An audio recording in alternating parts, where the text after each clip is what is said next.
అధ్యక్షుడి రాక పార్టీలో ఎంత జోష్ తీసుకొచ్చిందో తెలియదు కానీ అక్కడి బీజేపీలో మాత్రం కొత్త కల్లోలానికి తెరలేపింది. నయా బాస్ అలా ఎంట్రీ ఇచ్చారో లేదో ఇలా జగడం ముదిరిపోయింది.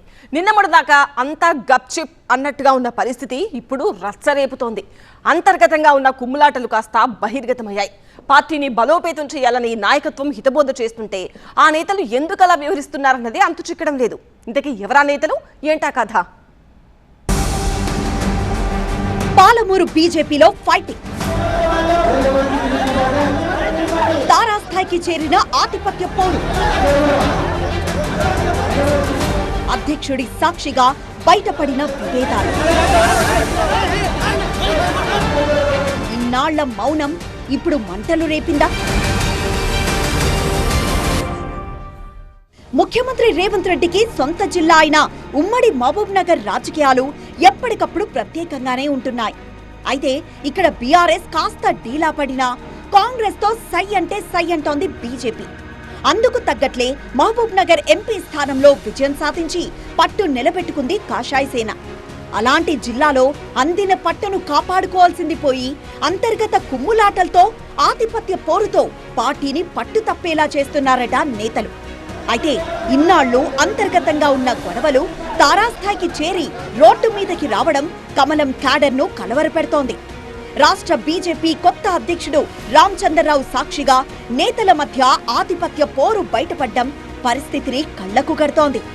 ఓవైపు స్థానిక సంస్థల ఎన్నికల హడావిడి కొనసాగుతూ ఉండగానే పార్టీని బలోపేతం చేయాల్సిన నాయకుల మధ్య సైలెన్స్ కాస్త ఇప్పుడు వైలెంట్ గా మారడం పార్టీ శ్రేణులను భయపడుతోంది.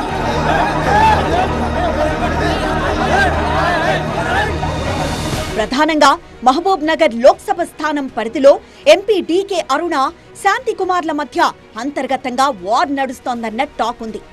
లోక్సభ ఎన్నికల్లో ఈ స్థానం కోసం అరుణ, జితేందర్ రెడ్డిలతో పాటు పార్టీ రాష్ట్ర కోశాధికారిగా ఉన్న శాంతికుమార్ సైతం తీవ్రంగా ప్రయత్నించారు. ముగ్గురు నేతలు ఎవరికి వారుగా భారీ స్థాయిలో లాబింగ్ చేసినా ఆ అవకాశం డీకే అరుణకే దక్కింది. బీసీ నినాదంతో శాంతికుమార్ భారీగా ఆశలు పెట్టుకున్నా అనుకున్నది జరగలేదు. ఎన్నికల ముందు నుంచే బీసీ నినాదంతో పాటు పాలమూరు మోదీ పేరుతో తెగ హల్చల్ చేసినా ఫలితం దక్కలేదు. సీన్ కట్ చేస్తే టికెట్ దక్కించుకున్నారు అరుణ. అయితే ఈ విషయంలో అసంతృప్తి వీడని జితేందర్ రెడ్డి చివరకు బీజేపీకి గుడ్ బై చెప్పి కాంగ్రెస్ కండువా వేసుకున్నారు. శాంతికుమార్ మాత్రం తీవ్ర నిరాశతోనే పార్టీలో కొనసాగుతూ వస్తున్నారు. తమ నేతకు టికెట్ రాకపోవడంతో శాంతికుమార్ అనుచరులు కొంతమంది పార్టీకి రాజీనామా కూడా చేశారు.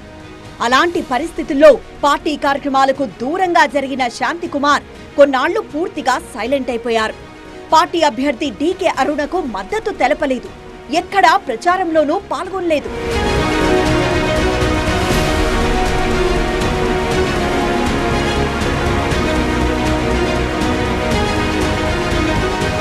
ఎన్నికల సందర్భంగా ఇద్దరు నేతల మధ్య ఏర్పడిన గ్యాప్ ఆ తర్వాత మరింత ఎక్కువైంది. ఇద్దరు నేతలకు పార్టీ అధిష్టానం తనను అభ్యర్థిగా ప్రకటిస్తే మద్దతు తెలపడం అటుంచి తన ఓటమి కోసం పనిచేశారంటూ శాంతికుమార్ పై కోపంగా ఉన్నారట డీకే అరుణ. అందుకే ఇన్నాళ్లుగా పార్టీలో ఉన్న శాంతికుమారితో ఎక్కడా వేదిక పంచుకోలేదు. కీలకమైన జిల్లాలో అంతకు మించి పార్టీకి అనూహ్యంగా పట్టుదక్కిన స్థానంలో ఎవరికి వారుగా వ్యవహరిస్తున్నారు ఈ ఇద్దరు నేతలు. జగడం లోపల ఎంత రగులుతున్నా ఇన్నాళ్లు కామ్గానే ఉన్నారు. కానీ ఇటీవలే కొత్త బాస్ రామచంద్రరావు నియోజకవర్గంలో అలా ఎంట్రీ ఇచ్చారో లేదో అలా రచ్చ మొదలైంది. అధ్యక్షుడిగా బాధ్యతలు చేపట్టాక తొలిసారి జిల్లాకొచ్చిన వేళ శాంతికుమార్ వేదికపైకి రావడమే ఈ జగడానికి కారణంగా తెలుస్తోంది. శాంతికుమార్ రాకను ఒప్పుకోని డీకే అరుణ వర్గం తీవ్ర ఆగ్రహం వ్యక్తం చేసింది. ఎన్నికల సమయంలో తమ నేతను ఓడించేందుకు ప్రయత్నించిన శాంతికుమార్ ఇప్పుడెందుకొచ్చారని ప్రశ్నించింది. శాంతికుమార్ గో బ్యాక్ అంటూ నినాదాలు చేశారు అరుణ అనుచరులు. దీనికి పోటీగా జై శాంతికుమార్ అంటూ ఆయన వర్గం కూడా హోరెత్తించింది. దీనికి జై బీసీ అంటూ మరో నినాదాన్ని జత చేసింది. దీంతో నూతన అధ్యక్షుడి పర్యటనలో ఒక్కసారిగా గందరగోళం ఏర్పడింది. ఇరువురు వర్గాలను ఇతర నేతలు సముదాయించడంతో కార్యక్రమం అప్పటికి ముందుకు సాగినా అసలు మ్యాటర్ బయటపడిపోయింది. ఇన్నాళ్ళు సైలెంట్ గా ఉన్న ఇద్దరు కీలక నేతల వార్ బహిర్గతమయ్యిందనే టాక్ పార్టీ వర్గాల్లోనే వినిపిస్తోంది.